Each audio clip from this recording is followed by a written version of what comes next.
game. No, take it away. We're going to see if your guys are going to potentially keep your prediction alive right now. Thank you very much, Richard. And I mean, I have to say, though, I am a big fan of Got the Juice. So part of me wants Navi as well to do quite well. But we're going to be seeing Kez this time around, Cinderman. Yep, your favorite hero? He's growing on me. It's not like... It actually has not been as painful as I thought, if I'm being perfectly honest. Mainly because the hero is just there. Doesn't feel like it does... Is that weird to say? It doesn't feel like it does that much in the games that we've cast? Even in the games that like technically does okay? Have we seen it win, is my question, in our games? We've seen 2, I think. Yeah, I think they both lost. Sure. So maybe that's why. Well, the game with Yuma yesterday did not go particularly well, at least. But it's just it's every game we have Kez. I feel like we talk about it so much because it's like the newest hero, and we were wondering for a while, when is it going to make CM? Is it going to make a splash or not? And then they do put it in CM, but they nerf it in the same patch, so it's not like as incredibly powerful. But the thing that I feel like we will understand and appreciate over time is what justifies the pick. Because this tournament, we've seen it be everything from an overall first pick to now like 7th, I think, in this game. I personally do not consider the hero an overall first pick in Pro Dota, but I also cannot tell you when I feel like it's the right time to pick. It's like, oh, these are the matchups you want to see, or this is what's most important. Is it the lane matchup? Is it having the right support? Is it a specific timing window that you're looking for? By the way, speaking of him, he's taking an absolute beating in the top lane. Just got fully stun comboed before Whitemon got there. The Dragon Tail into Whip. We could talk about that hero instead, which is the Ringmaster, another new-ish hero, separated by about a year. We've been seeing it a lot more often in this tournament. Do you think that that's just a personal preference? Because you keep talking about how this hero, you never feel like it's, oh, this is the pick. This is definitely the Ringmaster game. It's always solid. Is it more personal preference from the players, or is there something more to it? I think it might just be what you said, right? If you don't have enough information to really get, let's say, a pick that gives more of an edge, it's a good way of like skipping a pick in the draft almost. You're buying time to get more information so you can pick stronger core positions, for example. Because Ringmaster feels like the type of support that never really gets bullied out of lane and can enable certain heroes that otherwise wouldn't do too well, because he's one of the best heroes at trading in the first few levels. So if you think about patches, for example, where teams would first pick Bane because he was like the laning hero, or Ogre, I feel like Ringmaster kind of serves that purpose. Yeah, Ahri's doing a ton of damage here. Yeah, both Zayats and Got the Juice really low on HP. Has to pop the refraction just to stay alive. Yeah, no, I agree. And looking at the Bounty Hunter, since we're on that lane, this hero has looked terrible. At least in the games that we've cast, it has done absolutely nothing. Is he dead here? It could be. But the Tango's he has one more refraction. It feels like such a greedy support. And anytime teams have kind of aggro lineups, just gets run over, it feels like. Or is it just a small sample size of the games that we've cast? I don't think Bounty is particularly strong this patch either, myself. But I think especially the concern for me is when you're running it as a 5 for a hero that really needs a good laning phase. I don't really like this lane. Zayats is in big trouble here, by the way. He's just dead. Yep, he's done. Oh, pops a Fairy Fire. Still 4 stacks of sticky on Ahri. He's out of mana, maybe? 6 stacks burning away. First blood for Ahri on the support Batrider. And Got the Juice still not able to have much of a presence in this lane because of the amount of harassment coming to him. This lane is just... That's miserable. Now, Pure, on the other hand, gets off the grappling claw. Gets off a Lotus, it looked like. Is that a Lotus? Yep. Stick. That new green HP thing is really throwing me off, but it's a cool feature. I like this rotation from Zayats. It's going to get them a kill. He can't just go straight down to bottom. Is he giving up bottom? Now. Well, somebody has to go down there. I would argue now with the current game state, you should send Ringmaster there and just keep him there until TA is done, and that's exactly what they're going to do, because like Bounty Hunter is going to become a liability. He gets off a whip, but Got the Juice was already so heavily damaged at this point that it was a matter of time before Tundra took him out. And I guess on a how to say, more of like a meta sense for this team. Navi usually really try to get Got the Juice off to a good start. So this one is a little bit uncharacteristic for me. Rarely do we see him get crushed in lane. Every game that we've seen him this tournament, it's been solid. You know, even in games where things haven't looked that great for Navi, they've always had this fallback plan of, all right, Got the Juice is off to a good start. He can still bring this one back.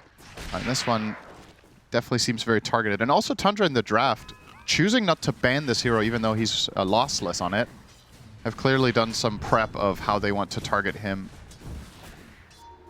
Yeah, and so far it is working very well. I mean, you can see the top CS in the game is 33 on the Axe, so that's not just harassing the carry out of lane, but getting very good farm as well. And can you think of a better support hero to lane against this Axe than Bounty Hunter?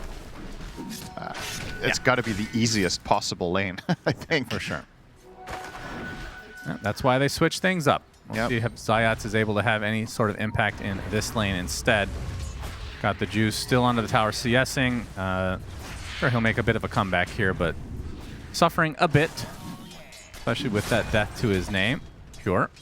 I mean, this is a double melee lane in the top, so regardless of whatever combinations they wanted to go with, it's going to be double melee. Oh, he's not going to anticipate this on PMA. This is a really nice move from Ari. Flame they break might kill them both. Dead. They Big will. kill on the PMA. Zayats looks to be next. Tundra off to a very good start. That's a nice voice line. I don't think I've seen that one used in Pro Dota before, actually.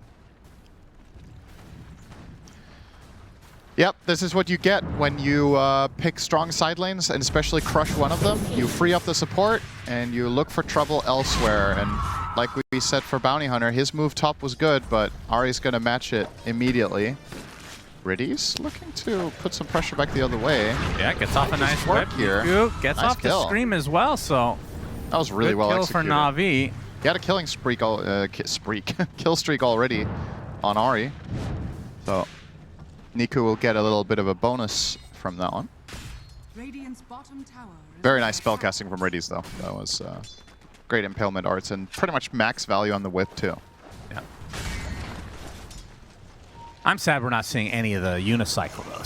I'm not gonna lie. That thing, real bad apparently. Zayats and PMA get hit by the flame break. He just walks into incoming death. He dusted his corpse. Well, you can never be too sure. Any chance for a wisdom shenanigans? Probably not, since Ari has just used Firefly. Yeah, Schofield's also not in this game. Oh, they have been watching his replays, evidently, on Whitemon. He's just going to go there as Chen. Well, the rotation from BZM is where it's at if they just get it for free. Whitemon, wow. No, bottom. It's a trade-off. Oh. They made sure to send both TA and Ringmaster. If only Ringmaster went here, Axe would have boxed him out and got it. By the way, look at Axe's inventory. A thing of beauty. 4 rings of protection. Oh, yeah. The classic and a Helm of Iron Well. He was doing this. I didn't know he's going 4. I thought he went 3 rings usually. It depends, yeah. At Riyadh, he was going 4, and it was. I mean, we thought it was a bit overkill, but it is 33. He's the ultra min-maxer. It is a lot of damage on Axe for the Battle Hunger, and you can see in his build he's maxing Battle Hunger too. So it's really trying to put pressure on the TA in that way. Closing the gap on the PMA, gets Dragon Tailed. Ari is here. Do they have a cancellation? No. But provides some space to be able to potentially push this tower. As the 8-minute rune about to come to be, BZM actually in good position to get the regen. Yeah, haven't talked about him all that much. He's been laning against Quap. The lane has broken even, as it looks. That is including a kill that Queen of Pain obviously got. So aside from that, BZM was pulling the longer straw. He's up by 10 CS and 8 denies, which is actually quite impressive. I'm not sure what the pro mid laners would say about that lane matchup, but my overall feeling is that it's just skill based. I think if both players play it really well, it's probably just mostly a draw. So BZM maybe had the better breakfast. Yeah, I hear they have very good breakfast over there. Yep. And PMA on the DK. This one is the Corrosive Dragon. And in terms of minus armor, you got the juice. Eventually, you're going to be going for Desolator, as they always do.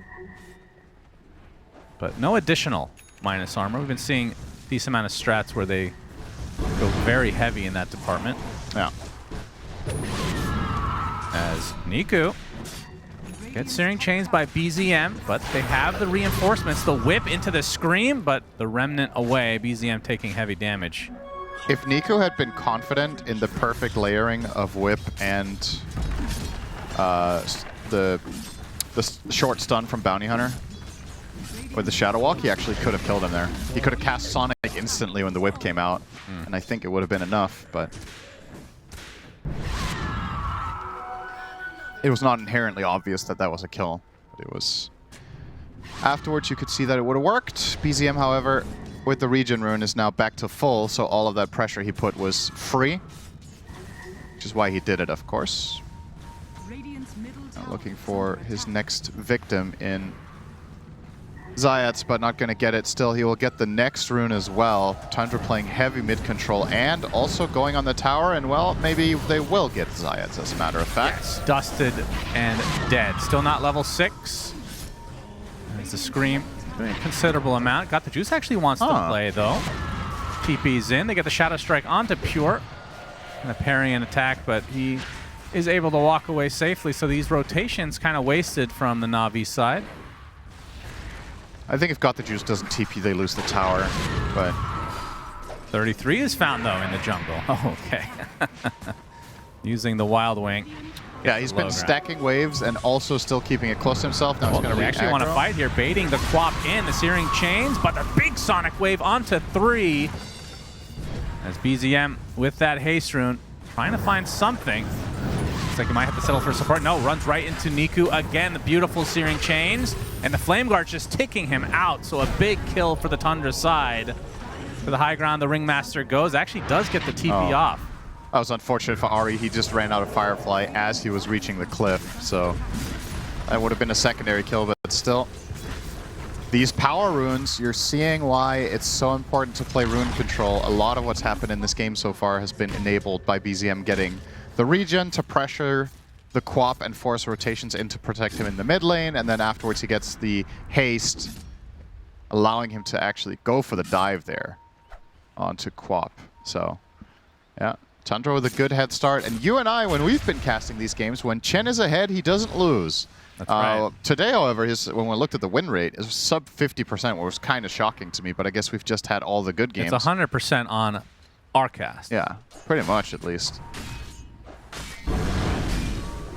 And this is a lineup from Tundra that can really turn up the heat in these next few minutes.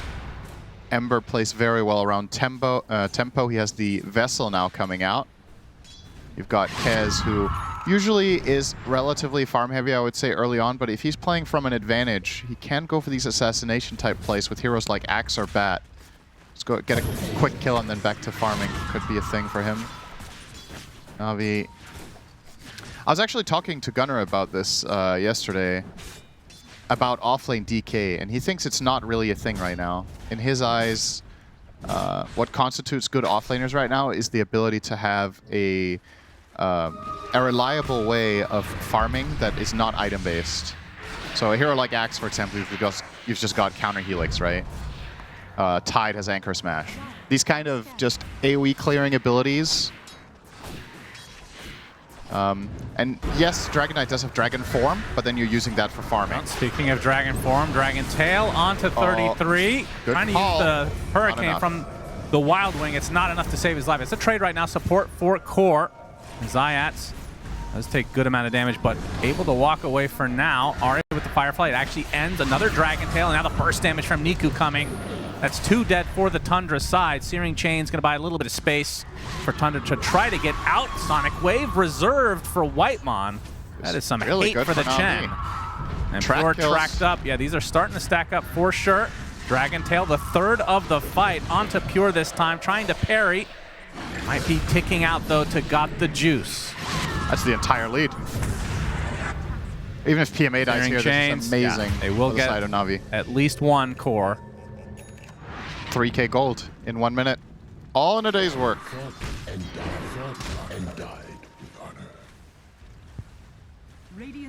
A phylactery?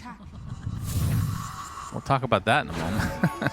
But here's a replay of the fight. I mean, PMA got off 3 Dragon Tails in this fight.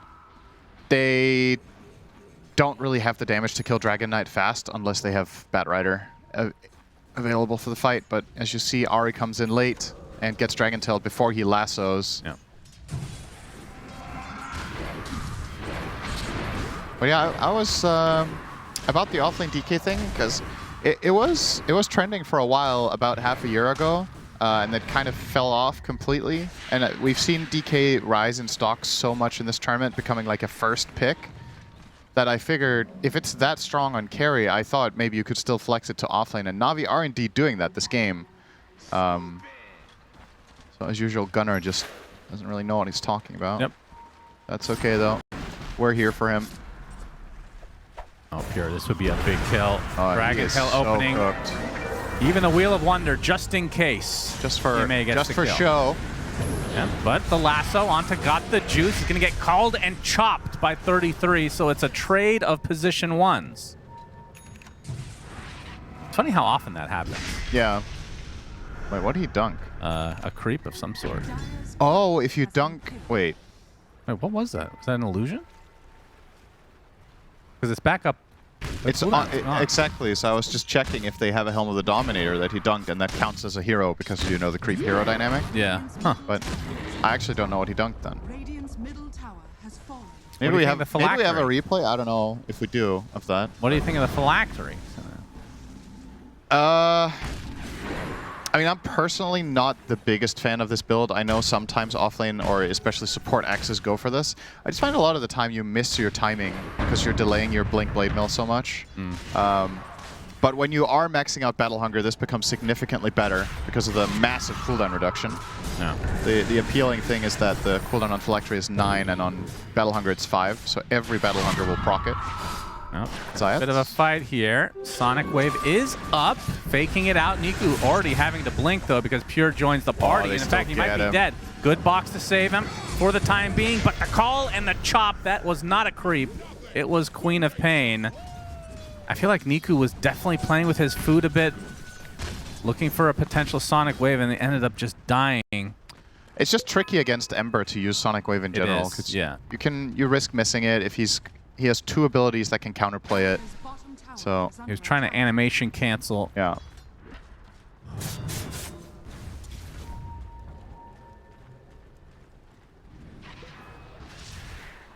All right, so despite that one fight, Tundra coming back with the vengeance. They find Zayats now.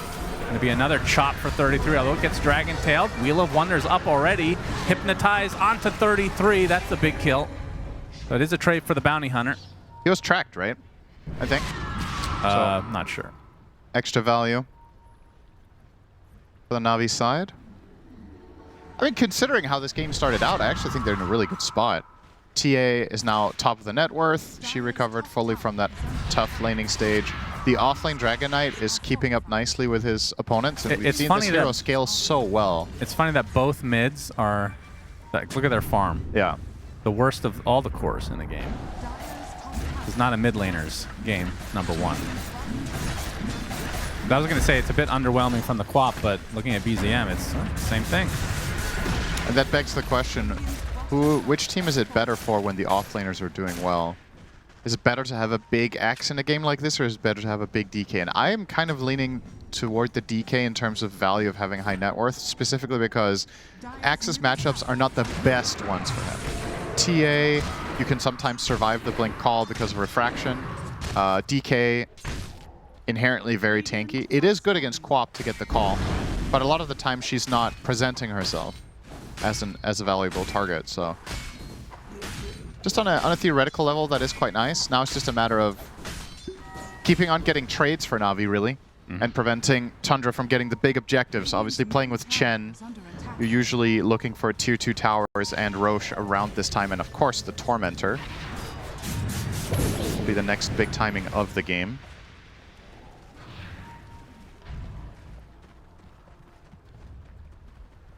How'd you like Whitemon's mount? What's he riding? The Jakiro.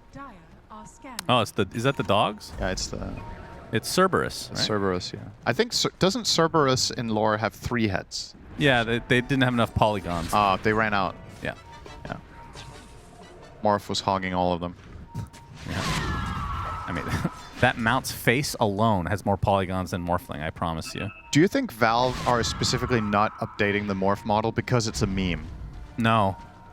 Because they updated other models, if you remember, way back when, with like Mirana. At the end of the day, yeah, because you can monetize Mirana and Windrunner. You can't monetize Morphling. Who plays that shit? I'm pretty sure the world would beg to differ. You could definitely monetize water.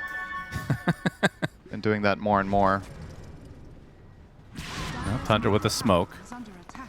And Ari has This the would be blink a dagger. really nice pickup for Navi, but it does not look like they're getting it for free. Not for now. Zayat's trying to create some space. Pops the smoke. Well, they might have enough time to actually finish this. This is a really heads-up play from Navi.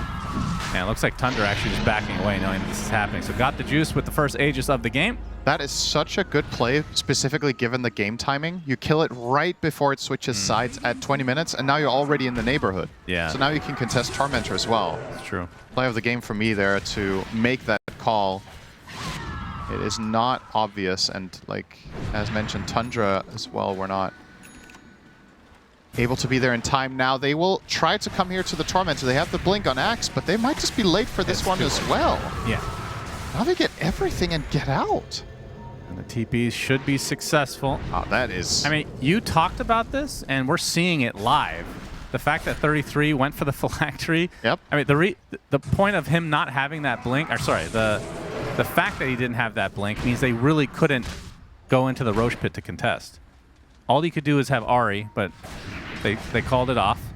He gets it right after the fact, but they lose a Tormentor now. So I think it cost him quite a bit. I will say it's without a doubt a mistake.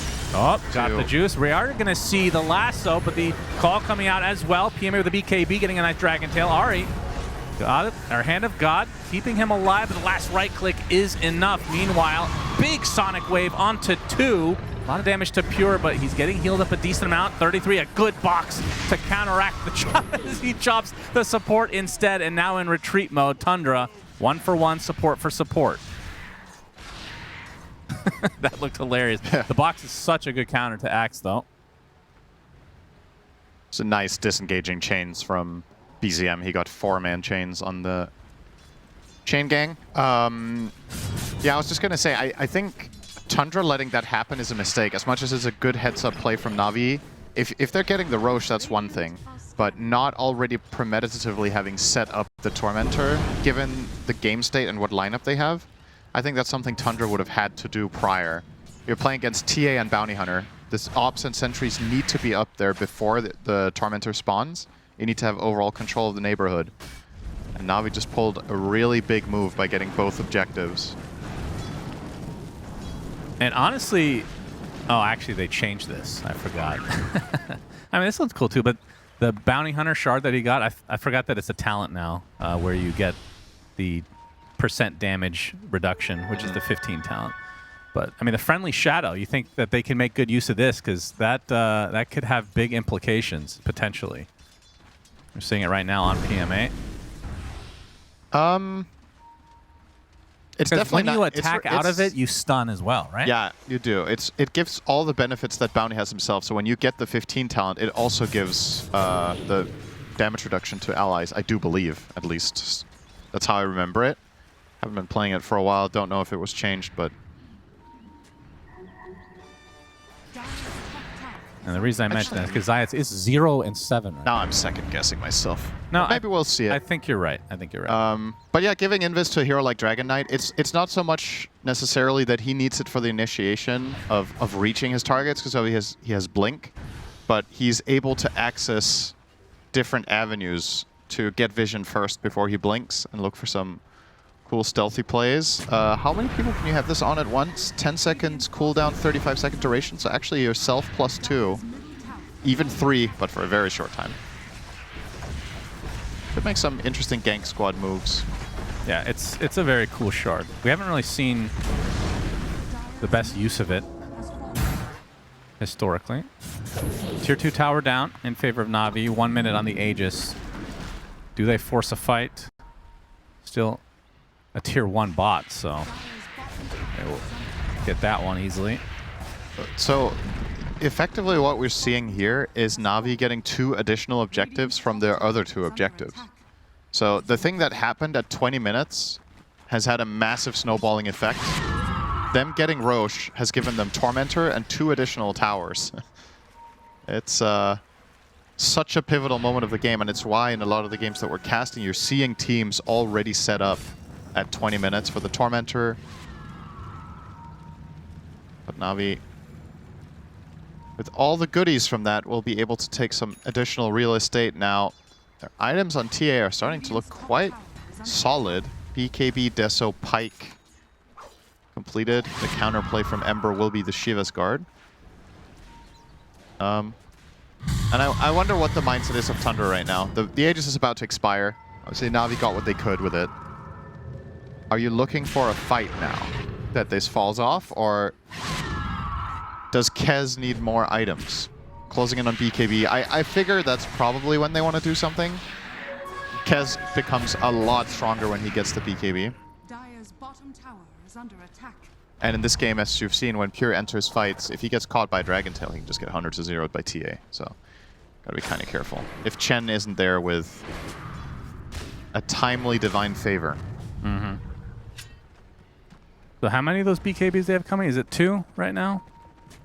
Axe is close. Yeah, it looks like 2. And, yeah, Kez is very close. Well, they're both equally close, so it's going to line up nicely for the side of Tundra. They don't get caught out. Ember. Going to... Oh.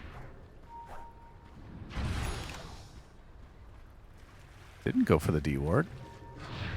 He's a bit worried. Dire's middle tower is under attack. That they're gonna Slowing down money. here a bit. We're likely waiting for this next Roche. Very even game, though. I mean, it looked like Tundra was going to be able to snowball this a bit. But like you said, that Roche play really brought things back. I mean, would you give one team... I mean, obviously the tower advantage is on the side of Navi. Mm-hmm. But...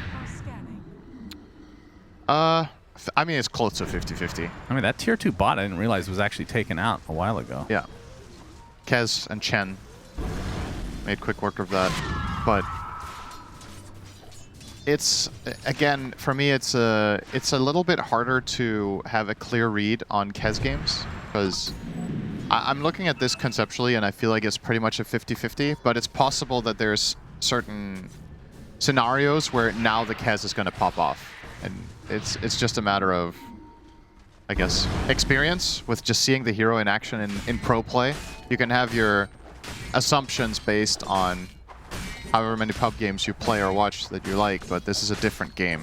So, and the pros themselves, funnily enough, sometimes have a, I would say, wrong read on a hero.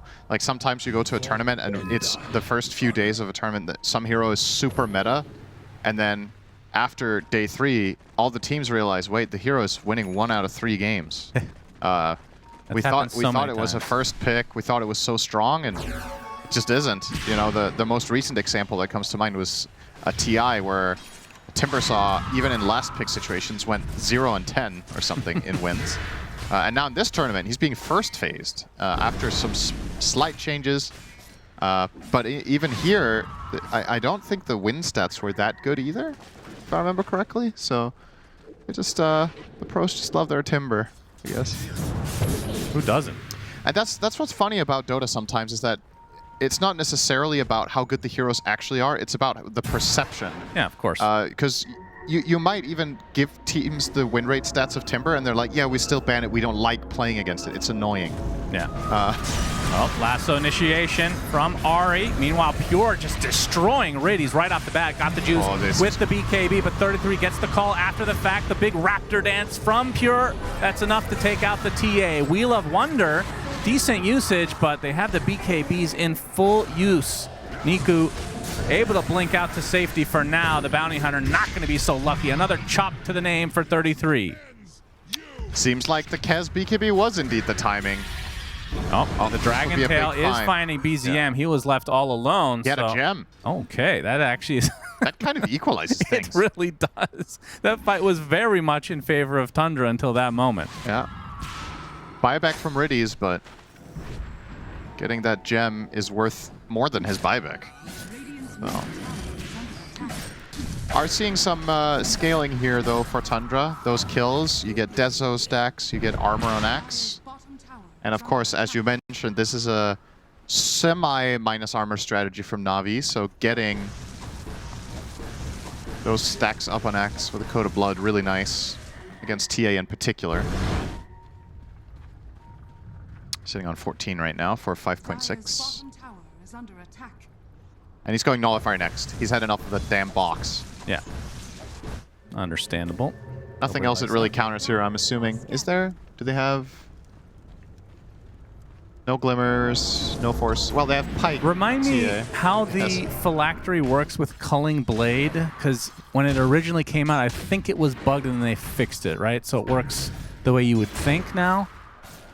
What you mean is when it came out, the Phylactery did damage first, so you were effectively increasing the damage of Culling Blade? No, it's the opposite. So I figured that's how it works after. now. Yeah, because before it was doing it after the Culling Blade, so it was actually just useless. I see. I could be flipping it, though. Maybe that's how it is now.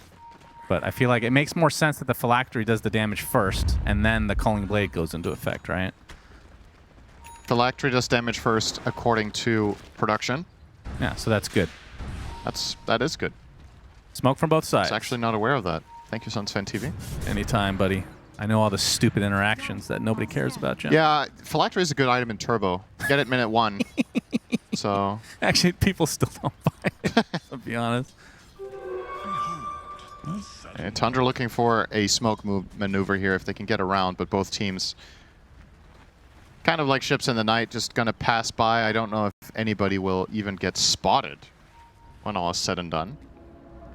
It's one thing to break out of smoke and then not get the fight, but I actually think the teams didn't really learn anything with this, except, well, they're not here. Although that D-Ward is going to give up the Ghost here from Navi. With the Juice destroying that. If Tundra were paying attention, they would have noticed it at least. Yeah, I would say Navi, in these situations where both teams are smoked, they have the advantage just based on the fact that they have the Shard on Zayats. Yeah. Having the Invis plus smoke is insane. And having the gem.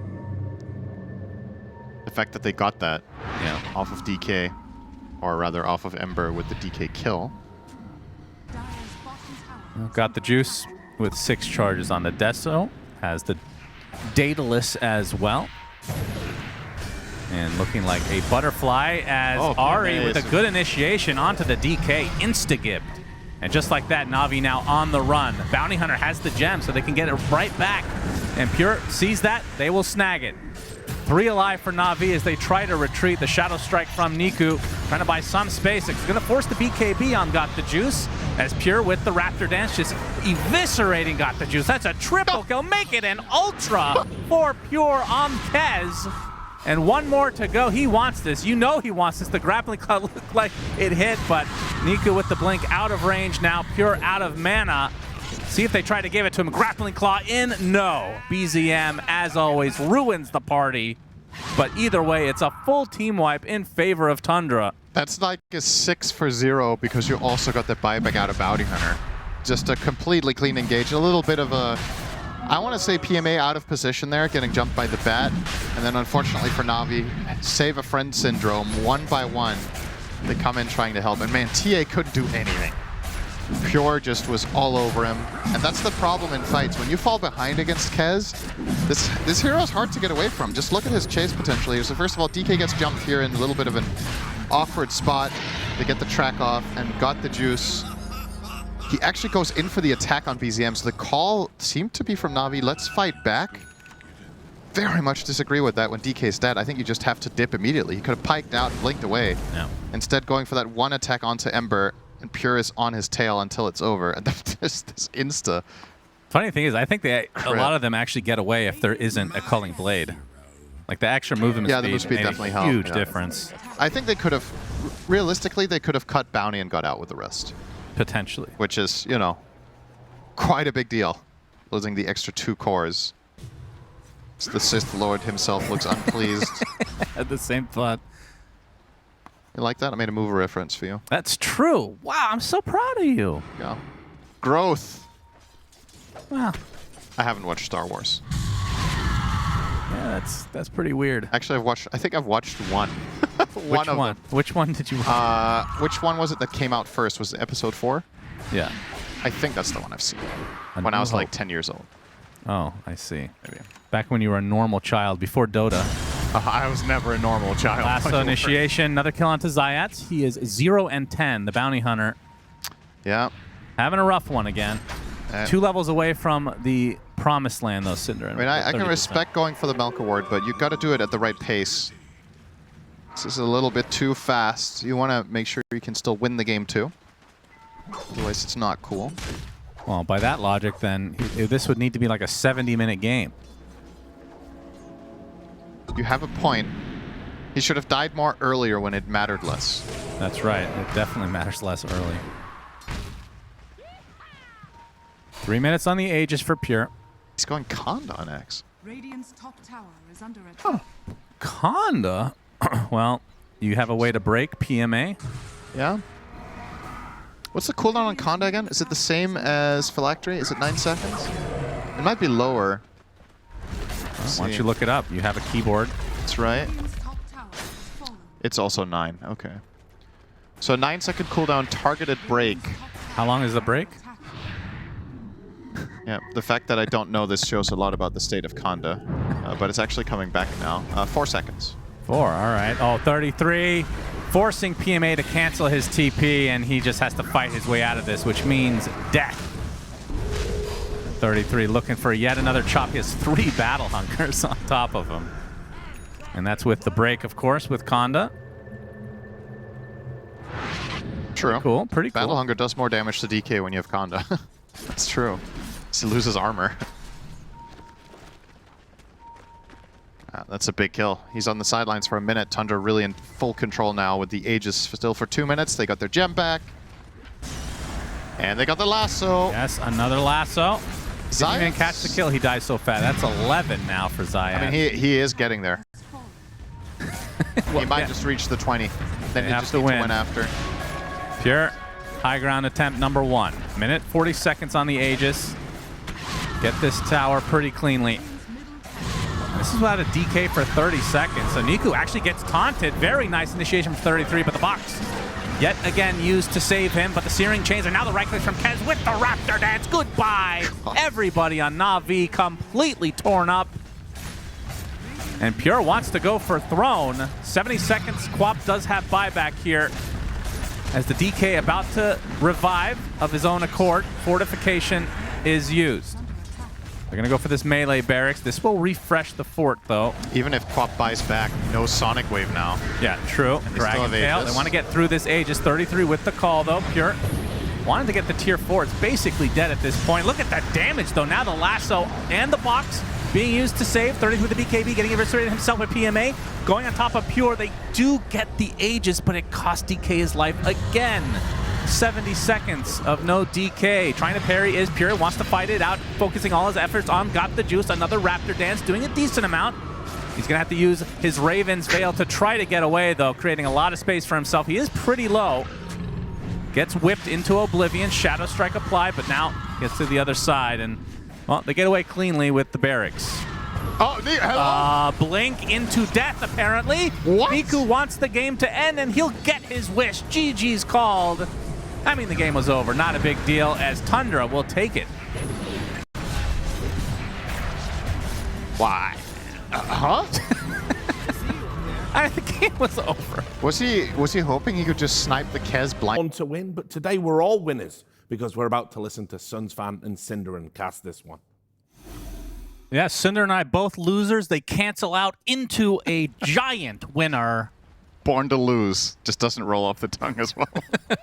Tundra, though, up 1-0 in this best of 3. Cinderin, will they be winning this series here 2-0, or will Navi extend it to the pivotal game 3?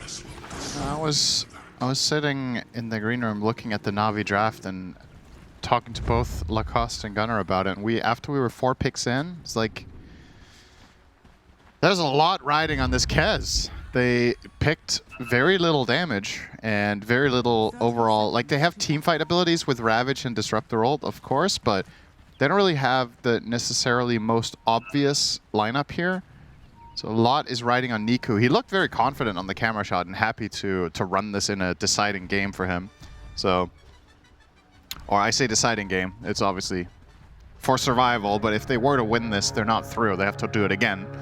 But yeah, mid-Kez, it's pretty popular in pubs. It has games where it completely takes over and games where it looks really weak. Yep. It's one of the very polarizing mid-heroes of the patch, in my opinion, where you get shut down a little bit, you become a liability. We've already seen the carry Kezes of this tournament where they oftentimes find themselves farming for like 20, 30 minutes. You saw in the last game, Pure didn't get as involved as maybe he would on other carries until he had that BKB and then really popped off.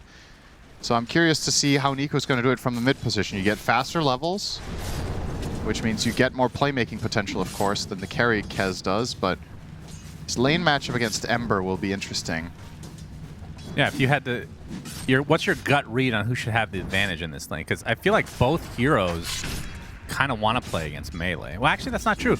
I would say Kez is actually pretty good against range, all things considered, because typically melee does suck against the range in the mid lane.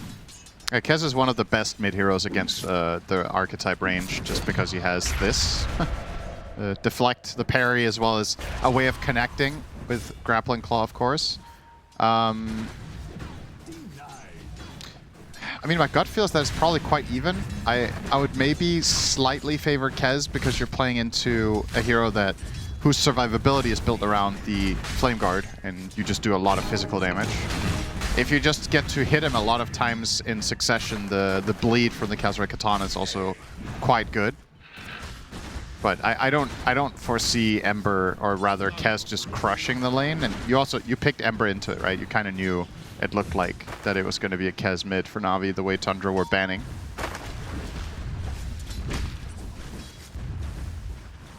$33 back on his axe again. And then the other side, PMA playing Tidehunter.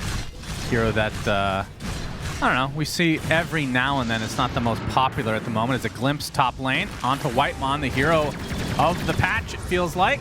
Got the juice, gets first blood. That is who you wanted on if you're Navi. Great start for them in this top lane. Yeah, they're opting to put the Chen away from the Tide lane. Zayat is definitely dead. PMA does have 6 stacks. Not sure if the Kraken... There it goes. I was just wondering if this lane configuration from Tundra is worth it. They're putting the Chen away from the Tide's lane, which was a direct counter pick from Navi. Obviously, Tide, you get 1 or 2 points in Kraken Shell, and you take almost no damage from Chen and his creeps, so Chen doesn't really fulfill that aggro purpose. Okay. Was not expecting that to actually result in a kill. Well, nobody was. The camera wasn't even there either. No, I would not have looked there either, to be fair, so... I could be an observer too. I had the same read on the situation. Let's not look bottom, because how the hell will Abaddon just kill Tide there? That is really good news for Pure, how this lane's going. But I was going to say, do you put the Chen away from the Tide lane? Instead of putting Bat up there, which I would argue makes a clearly stronger lane, generally speaking, with Axe. We saw last game how Ahri and 33 in tandem were crushing it. Yeah. So I guess it's a matter of what do you think is more important in the game. And, well, the Batrider, in fairness, is also good against this lane bottom. Pure is taking some serious damage here, but not enough. Have to use a Photic Shield. Zayat still gets right-clicked down by Ahri. Very, very casual. Zayat is dying a lot today. That's true. He is just not in top form, I think it's fair to say, in the games that we've seen so far here. The Bounty Hunter was... Was it 13? That sounds about right. But it's not just like, I don't necessarily care about the death count that much. It's about whether the deaths make sense. Like if they're accomplishing something, let's say you're having a game on Bounty Hunter, you have 13 deaths, and you broke like 5 good smokes. You know, that's great. You might have won the game for your team with 0-13. Last game, I think a lot of the deaths were probably unnecessary, and in this one on the SD, these early deaths in the bot lane, perhaps avoidable. That bot lane having 3 kills for the side of Tundra currently is not something I would have expected. Yeah, for sure. 4 minutes. 33, alone for the time being. Gets off the Battle Hunger, but the Rocket Barrage is Something Still to truly call. fear. Gets glimpsed in with the call. They do get the kill onto Riddies, but 33 dying to the hands of Got the Juice, who has no more mana thanks to Whitemont. Yeah, he's out of juice. What kind of juice would mana be? I guess it would be mango. Huh? That's true. He has 19 sticks. Guess he's okay. Well, we get our questions answered. It seems like this is a currently Very Kez favored. clearly Kez favored He's actually situation. going for the... Ooh. Can't quite get him. And look at BZM going 3-1-1, valuing the higher points into chains to just be able to control that Kez up when he goes for the chase. It's interesting. This is not the common way to build Ember. You generally either see 1-1-3 with the max flame guard, or you see the... Obviously, if you go 4-4-0, then you're just generally maxing out Slight first.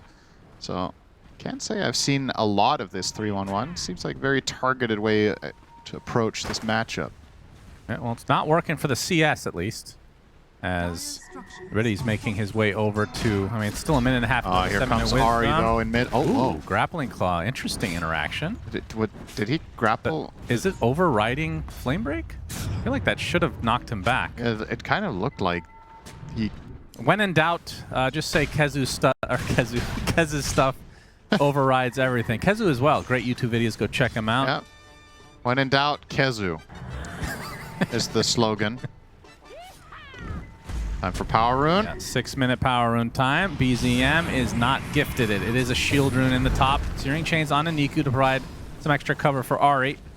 And Niku... Well, Searing Chains is up in 4 seconds, but Slight a little bit longer, so yeah, he will snag the first one of the game. That's that level advantage. Niku with the extra denies and overall lane control, getting 6 significantly before the Ember will allow him to get this rune for free. BZM. Oh, this is an interesting rotation. Got the Juice coming through the gate. Pure with the Aphotic Shield. He's only level 5, though, so this will be the death of him eventually, surely. Yeah, the Rocket Barrage finishes the job. The PMA gets the last hit. So nice rotation from Navi. Kind of missed these with the Gyrocopter making early rotations. Yeah, this brings me back to 2015. Obviously, the gate didn't exist, but this was how CDEC got second at TI. Yeah, that's true. Aggressive. Can we? Hey, we're allowed Gyro. to call them whatever we want. Can you just say C-Deck? Okay, Right? C-Deck. That was so annoying. And am I the only one that was annoyed? I mean, I just like calling them what they're called correctly. CDEC. Come on. That's what they were called. If it's 4 letters, it's too much. Okay. You have to abbreviate. Okay. Sorry, just a little pet peeve. Been Yeah, holding on to that it's for quite okay. a while as BZM gets taken out by Niku. Raptor Dance. I don't think that actually did any damage. I think he was dead before that. But either way, off to a great start on this Kez. Maybe that's why he had a smile on his face in the draft. He was like, I get to lane against Ember? Now 33 avoids some of the damage, but he is outnumbered completely. The Echo Slash trying to get collateral on the Got the Juice, but not to be this time around. If we can get a replay of the 33's reaction right there, I think that is Kez.gif. .gif. Yeah. Okay. Yeah, we call it what it's called, Shannon. Just like CDEC, we call it GIF. I call it GIF as well, but everybody makes fun of me. Yeah, but you just highlighted it. You said it like I said it wrong. Oh, Zayat I was just will get the surprised rune. that you did something correct. Zayat, Oh, yes. It's good to hear. pursued by BZM. Gets off the disruption. Niku has come to play, though. Oh, that's a lot of damage. Gets the silence on the BZM. That is a kill. That is a Kez. What the hell is happening moment. All right, well, the Ember Spirit, it was last picked, was it not? I think so. And they knew the matchup was going to be Kez, and it has gone horribly, horribly wrong for Tundra. He's got a really high early value stat build here on the Kez as well. Treads, Bracer, Wraith Band, and a Band of Elven Skin. He is fully juiced up. Sharing that. Well, if you've got the juice on your team, I guess he has a bit to share. So, yeah, I mean, we were talking about Navi need this Kez to pop off. Well, Yeah, talk about delivering so far. This is going to be a really, really good game for him, most likely. Oh, run into Chen You here. just had to say that. He's okay. He's fine now, but you just had to say that. Yeah. Oh, it's one of those moments where it's funny if you're wrong, First right? lasso of the game. Call down from Got the Juice, though, and that is the damage onto Ari. Riddies does get chopped. 1-for-1 to start, is now Niku having a battle against 33 with a rocket barrage. Oh, the chop just in time for 33 brings the killing spree of Niku to an end. Yeah, I did say he was having a good game, so it was time. Yeah, you are truly gifted.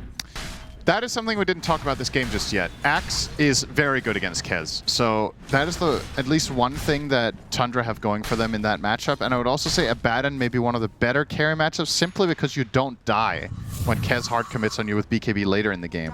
So they do have a couple of matchups against it that are pretty good, and so we're seeing the replay here.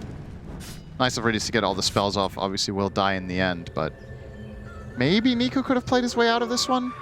Instead of staying to fight, perhaps could have created some distance, but yeah, as you said, it was close. And this time around, 33, a totally different item build, and I really agree with this here. You're against Gyro and Kez. Blade Mail is the item. You don't want to go the phylactery here. You're just aiming to get there as fast as possible with these things. And also, keep in mind when you get Blink, one of the better abilities against Tide, obviously, the call. Cannot dispel it. At some points, it actually was even used as a counter pick. When Tide was a very meta hero, teams started running Axe, and even sometimes laning them against each other. Just doing a lane swap and playing Tide off lane against Axe safe lane 1v1, and then doing an aggro tri lane when those were... I miss those days, Shannon. We've talked about it. You don't, but I liked tri lanes. And I liked being the solo guy. Oh, sure. I think there's something... Okay, so I think when it comes to video games, you and I are maybe a little bit different in that regard. I think there's something about making the most of a bad situation, like having very little and seeing how much you can get out of it, like playing like hard mode, essentially, is what it was, right? I think that's fun to play challenging games in that way. Which is why, of course, I play 5 Spectre every game, because I love hard mode. I definitely don't play Prophet. If you like hard mode, why did you hate techies so much? The old techies. Oh, that was hard mode in a different way. Yeah. Mentally taxing. Yeah, tri lanes aren't mentally taxing to watch at all. Oh. Just want to blow your brains out. Okay. So boring. That's very unfair. Tri lanes legitimately was the worst thing about Dota. Really? During that, I genuinely think so. Yeah. I think there were other things that were worse about Dota. I might be exaggerating, but I really hated tri lane, and I think most people would agree with me. Very, very boring. Now I'll say something a little edgy. Okay. I miss jungle, the jungle role, like as an option, not like guaranteed. No, I agree with that too. I think jungle was kind of cool. Having what I loved about I don't know what you want to call it now, older Dota was the more sandboxy feel of you can do. It felt like more different things of like on a meta level of playing the map were viable. Yeah. But now more heroes are viable probably on average. Like 100%. But after talents and facets and whatnot, there's just so many ways of crafting lineups and playing the game. Oh, this would be a big one for Nico and company. Gets the glimpse off. Oh. There's the ult attempted TP. Do they have a stun on Nico? No. It's Okay. fine. All right, it's fine. Yeah, if anybody would know whether Kez has a stun there, it would be Pure.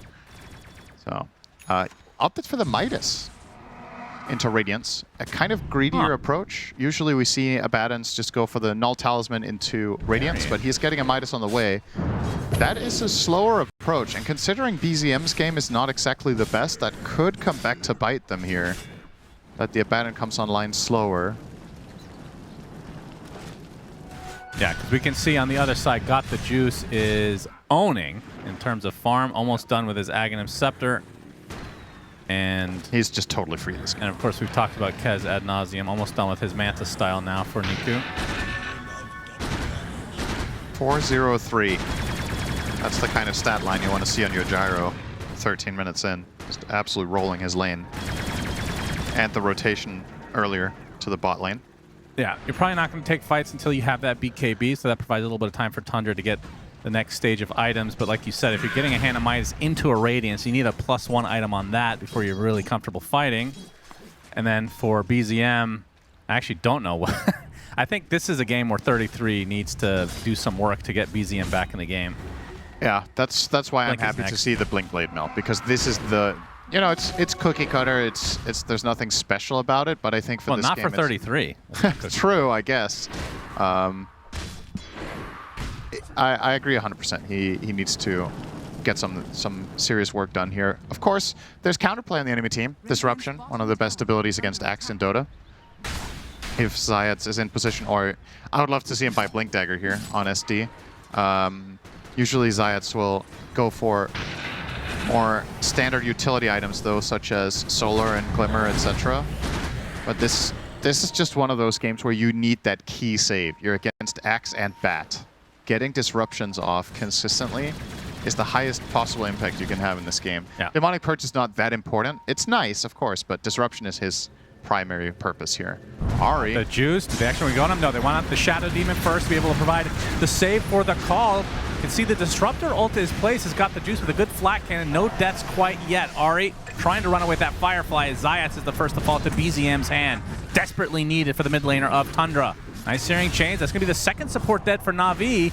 Do they want to fight this? PMA in the midst of all of this has the Ravage, will expend it, hits 2, but 33 with the call to follow, gets the chop onto Nico at the last moment. This is a complete domination from Tundra as PMA, left to his own devices, attempted TP. A call? And there's the call. Barely. One more chop for the road for 33. And my goodness, was not expecting them to win the fight, let alone 4-0.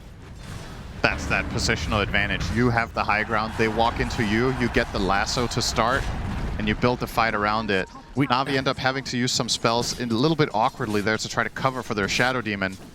And Kez, that's that Blade Mail. He just dies in the call, never got Raptor Dance off. Really, really important moment here for Tundra. You're going to see the replay here. So they're walking up the high ground, we've got the Juice, and I really like this choice from Ari to just fly slightly above and get the Shadow Demon in here. Sure, you don't kill him immediately, but you force this fight into a very awkward position for the side of the Dire. And as Tide arrives, just a little bit too late to find a fat Ravage. Yeah. So The Static Storm Kinetic gets 0 people, I think. Or doesn't lock anybody in, at least. That was definitely a rough one. And we were just talking about Pure going Midas. That fight gave him the Sacred Relic into the raid. Like, this is going to be insane timing now. he is mega strong. So everything we said, all the risks out the window. If you're going to be able to get both at this timing, like This one insane. fight is a problem solver. Absolutely. Already's very low, has to use the defensive Static Storm. And BZM, mission accomplished. Sure, you don't get the kill, but force the rotation of pretty much the entire team on his own. This is something that I found. Obviously, Ember is a really good hero at this. Puck, another one. And a very big part of what I think makes... I personally think the best Puck player in the world is Nisha. And something he does better than anyone else in my eyes is creating pressure in that fashion by either chasing supports around the map and forcing enemies to rotate, or in team fights just constantly pincering the backline and making... just breaking formation on whether it's in the on the map or in team fights. These heroes are really good at that, and BZM, obviously an absolute masterclass player on Ember in a lot of his games, will generally know the limits in this kind of situation. It might seem like a nothing burger. It's like, yeah, okay, Sin, he didn't kill anyone, but the amount of still space. talking about that one thing? Yeah, I sure am. I really spaced out there for a bit. Thanks for the rest. Good. Yeah, all good. I'm happy to help. How about you say something interesting? Yeah, there you go. I like that cosmetic on Tidehunter. Oh, yeah? The old turtle shell, one of my favorites. Classic. Okay. Well, I didn't say who it had to be interesting to, so technically you did do the right thing. Now BZM working on the BKB now as he finds Niku on the cliff, Searing Chains. The veil is popped, but even the creep's helping out a bit here as Niku does does die. 33 blinking up to go for the dunk, but he dies in the fire and flames right before the axe comes down. But at least he has a little Tumbler's toy to immediately return to the low ground. Zayats trying to get himself a load as he will get himself a death. Yes. He's a dead boy. Oh, again. That one was definitely avoidable. Well, the other one, he was in the middle of Firefly. This one they could give to him. Yeah, for sure. Whitemon's going to get a little talking to after this game by 33.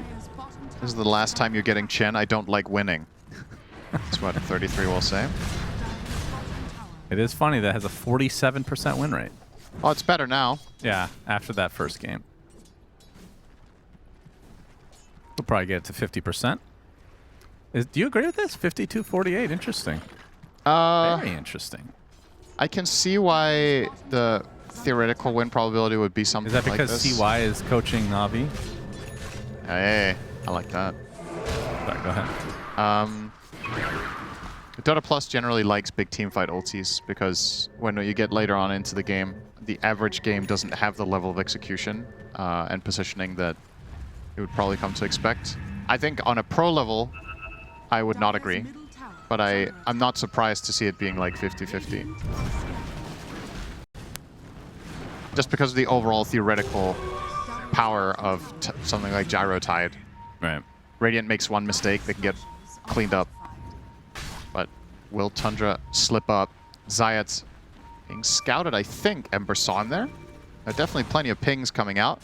Oh yeah, the backstab maneuver from BZM. This is such a good invis rune. If Pure you has set Radiance up the back line and Blink to go on top of the Midas. He's going to run it. BZM forces out some spells. If he doesn't react to that silence from Niku, he could have been in trouble. All right, looking for the initiation, but it forces out the static. Huge ball from 33. Chop number one. A good disruption to avoid extra damage on the carry for Got the Juice, but it's a lot of battle hungers applied right now. PMA with a very big Ravage, but it's not going to be enough. They get the call again on Got the Juice. A triple kill for 33. Looking for more now. Battle Hunger onto Niku. What the hell did he just chop? I have no idea, but he's going to get an Ultra now. This is definitely not 50-50s after that fight. He chopped Niku's Manta Illusion to get the buff. Ah, okay. That's a nice heads-up play there. But yeah, what a call. I mean, you see him call 3 heroes there, you just know where this is headed. It's a good save from Zayats, but you're just never recovering from that situation. As you mentioned, lots of Battle Hungers being applied, the Blade Mail damage. Look at Axe. 3,000 damage that fight on Axe. It's more than Gyro. Yeah. Oh, that's a nice one. They get the shard. Yeah, Tundra going to be happy to get that on Whitemon for free. But look at this. So, a little bit of an awkward start with that call. Oh my. Yeah, being able to take out these supports right off the bat before getting really any value. Yeah. And Ari, the lasso as well on Niku simultaneously is quite valuable. You're taking the strongest hero out of the fight for 5 seconds, just pulling him away. And when he does reconnect back, his team are already struggling so much that Tundra have plenty of resources to deal with the Kez in the end. 12K. Yeah, Tundra sitting pretty now. That was so... It's so fast, too. Like, 10 minutes ago, Navi were up 3. So Tundra have gained 1,500 gold per minute. It's quite crazy. Every time I look away, Pure has a different item in his he's about to get Orchid now. This is just insane farm. And we've seen how 33 has dominated the game. He still has a 2K lead on his teammate. He's also level 18 now on Abaddon, courtesy of good old King Midas. I'll be honest, it's not often when we question a Midas, it feels like it usually does not work out. This one immediately did. Somehow. Yeah, that's the thing about that item. If you ever get one good fight, it feels so good. And they found the perfect opening. Yeah, they found 2. Yeah, true. The Navi now going to be on the back foot. As a lasso will find Riddies again. And Whitemon can get those ancient creeps at his disposal with that shard, and the push will eventually be very strong for the side of Tundra. Obviously, the Roche is likely next on the menu. I mean, look at their build. Like, they have Abaddon for the building hitting, and I guess Chen. Not much after the fact, though. And into the pit they go. I don't think you're under all that much pressure to really do it necessarily though. Like you don't have to use this Aegis to poke high ground. If you can, it's great, but your lineup scales incredibly well. All 5 heroes go well into the late game. Chen has changed a good amount. Used to be a timing-based hero with like, okay, if you don't win early, you become a liability, but with all the upgrades the hero has got over the years, such as getting ancient creeps and being able to farm all that much more, you can just get like 5 auras. When are auras ever bad late game? You know, percentage-based scaling for the whole team is always going to be powerful. But he'll have plenty of room to grow, and of course, the dream that we would love to see someday in a game that we cast. Still haven't cast a game of Chen Ags. I want to see it at some point. That would be amazing. I do think it has potential, but I think you need to go really late. It's just it's niche, and yeah, it needs to be super, super late game. I mean, if you have Lincoln Sphere, BKB, Blink, Cinder, and Ags. Yeah, then you don't have so many auras, do you? But then you guarantee... Well, how big is the AoE on that? I forgot, actually. Go ahead and look it up. I mean, I haven't even... I don't think I've ever seen it used in a game. Probably bug. 800. Probably doesn't even work. 800 radius, which is a lot. 800. So you got to put yourself. You can't be on like in the back line necessarily. You can be a little bit behind. I think 800 radius, is that about the same as a Roshan's banner? Sure, roughly.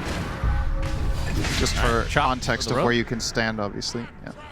Caught him up. 25 stacks. A Code of Blood for 33, having a stellar performance in this game. Nope, got the juice, runs into BZM with a kinetic field. He just walked right through before it materializes. It looked like it was already materialized. Am I crazy? Walk right through that. Yeah, I don't know. That was weird. I mean, he would have lived anyway. It's only level 1. That would explain a lot, that the kinetic field just doesn't work. I'm sure it's fine. Yeah, don't worry about it. But yeah, it's also... How come we haven't been seeing the other facet on Disruptor? I feel like it definitely has some potential. It does. And we've seen it a bit. It's really hard to use, I think. But there are specific lineups where it can be interesting to do it with. Yep. Oh, lasso, that's the biggest find. Do they have the silence? They do with the Orchid. Now the taunt, but a good disruption coming at the last moment. But it doesn't matter. Niku is dead. No buyback. 50 seconds free reign for Tundra to hit buildings. Yeah, we talked about this. The Shadow Demon has to be in position for these saves, but even with the dagger, Zayats actually didn't make it over in time, so it was very far away from Kez. And this is going to be a big punish. I think they're just going to keep going without the creep wave here and finish the tower. Yeah, no doubt. There's the call from 33. Remember, this cannot be broken by PMA on this Tide. He gets off the Ravage. It does hit 3, but there's going to be 0 follow-up. So now Ravage down in the hand of Gaben. Used to full effect to get Tundra back into healthy amount of HP. You can get 2 lanes now. I think... Oh, hang on. 33. Oh, from 33. Chops Zayats. Buys back instantly. Kez is going to be back now, so Tundra will likely fall back with still 2 minutes on this Aegis. Pure gonna have to use that borrow time, getting healed up thanks to the rocket barrage, and now a static storm onto 2. It's a really good placement. BZM, he's dead. That's life number 1. Able to blink out was Pure, using that ultimate. After all of that, Kez again. Oh, they killed Kez again. Yeah. I didn't realize. They killed Kez again in the meantime. You brought this up the other day, that Kez, sometimes you just die. Yeah. That was one of those. Oh, the call into the lasso. Good disruption. Well done, but got the juice. Is kind of alone right now. PMA backing him up. Forces out the BKB, so now Tundra can just wait and reinitiate. Another Searing Chain is going to force out the Manta. Pure jumping in to kill those Manta illusions. Does have to be careful. He's going to have his ult for 20 seconds. There's a call coming out again on Got the Juice. They lose their Abaddon, but they get the chop onto Got the Juice. No buyback for him. It's been so long that Kez is already up again in a couple seconds. So surely Tundra will back away without their position 1 Abby. Yeah, it seemed a little bit like an overplay from Pure, but getting the trade makes it not that bad. And of course, Tundra with a huge win, getting the set of barracks and starting to go to work on mid. They do manage to defend on Navi, but not really much to write home about. Almost going to lose the wisdom here. Ari adding insult to injury. Kez was in the neighborhood. Would have grabbed it next. BZM going to steal away their triangle. Again, more of this oppressive Ember map play where you're recognizing how difficult your hero is to kill for the enemy lineup. You just... This farm feels twice as good as getting your own jungle. Because you know Navi would have taken it, so it's like every creep counts double. For sure. He will get out of this. There's no risk. Spotted. Be fine. PMA does not have Shard yet. That would be an incredible pickup against BZM. Especially without any sort of BKB dispel in general. Yeah. That's dispellable, right? Or no? Actually, I don't know if it is. The anchor? Yeah, I mean, I know BKB will work, but BKB works. But like if you have Yules, it doesn't take it off, I don't think, does it? I don't believe so. Dire are scanning. All right, Navi with a smoke play. They This find has to White work. on. Yeah, they're going to need more than this, that's for sure. The Kez gets call called again. again. 33, always in the right place, right time. The Ravage has no effect onto 33. A lot of damage coming out from Kez to get back to respectable amount of HP, and now 33 on the run will be taken out. Big kill for Navi and company as Niku has to back away with the Battle Hunger ticking ever so slowly. As the creep's doing a little bit of damage too. He's okay. He will live through the day. BZM biding his time on the sidelines. But Navi using a lot though. They do get a valuable kill onto 33. Is it going to cost them any more than it already has?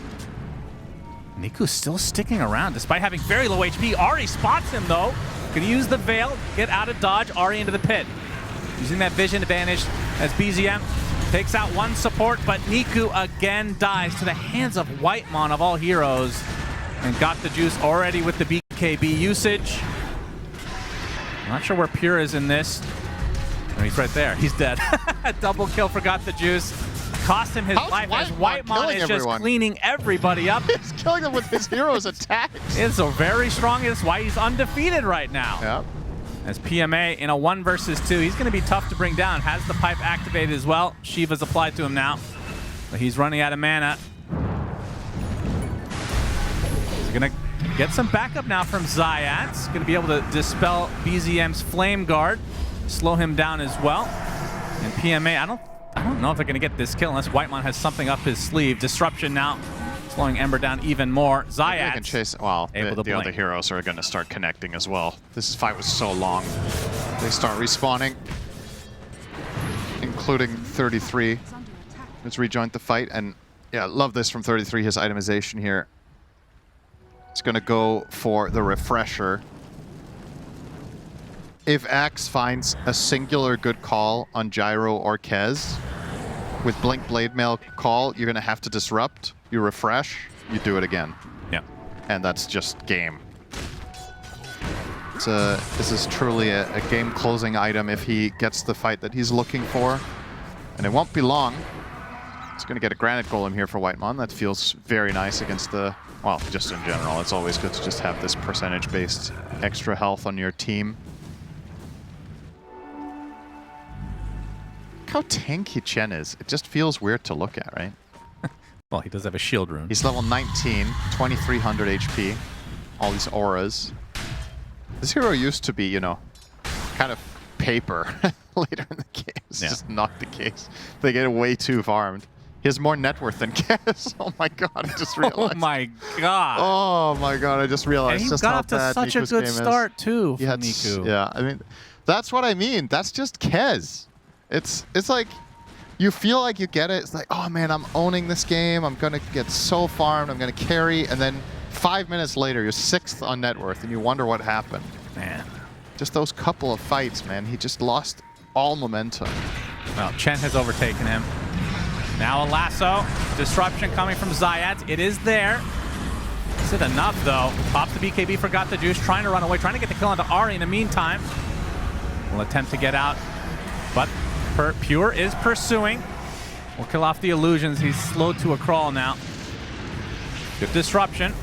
Ari and company, they do get the Searing Chain, so they'll get 1, make that 2 supports. So Tundra, I mean, again, they had a lot of low cooldown spells, so it's not like any of these are huge investments. The biggest kill there, in a way, is the Gyro BKB being forced. Right. If you wanted to do anything now, you could just look to high ground because Gyro doesn't have the ability to stand his ground and fight. Or, based on the timing of this, it's actually going to be a potential Roche, and they do have a creep in the pit. So they will know immediately that it's up. Whitemon should be pinging it or letting them know instantly. And there we go. There is no way Navi can test this. No. And who do you put the Aegis on? I honestly kind of like the idea of giving it to Axe, but I feel like they will probably just put it on Pure for sieging reasons, but if you think about it, 33 is the one dying the most out of the course because he's getting in there and using everything. And if he has a second life, a second chance, I suppose he... I don't know what... Let's see. I would not give it to Pure. That's why I'm not playing for this team. I would have given it to either of the other two cores over a bad in this game, I think. I actually disagree because Pure's been... Okay, I say that. Pure's been dying in these fights, but he does have BKB now, so he shouldn't be dying anymore. Yeah, I don't know. I mean, it's okay. I get it. It's not like... 33. Oh. Ooh. Is he going to find anything? Okay, he will. The juice is found. There's the call. The chop, not enough to get the kill, but he's low enough that he should be dying right afterwards, and that is the case. They're going to pick up the Shadow Demon as well. See ya. Both dead without buyback. That Okay, this is not the way I was imagining the game ending. It was through call, but not calling the gyro that just killed the Tormentor. Thought there was going to be a fight in the base, but... Well, they got Shard on Niku, so... Great. Does that mean he's above Chen in net worth? Nope. Unfortunate. Whitemon is a monster now. White monster. Time to get that Aghanim Scepter, Whitemon. 33 with the jump in onto Kez with a Static Storm. Good placement. Niku still wants to try to fight his way out. Gets off the Raptor Dance. It's going to heal the Abaddon to full. 33, the BKB trying to get out. It's extremely low. Gets the call. Gets the chop. Kez dead. Has buyback, but the rest of his team does not any longer. That's a dieback for Zayats. And finally, the last buyback to come from Niku, and GG's come out. Tundra, in dominating fashion, will take Navi out of the tournament and continue on themselves. And how many times in Swiss formats have we seen this from Tundra? Maybe, well, not that many, I guess, but just starting off a little slow. Then when push comes to shove, they get it together and they do scrape by here with a 3-2 record. And definitely a team that seems to be leveling up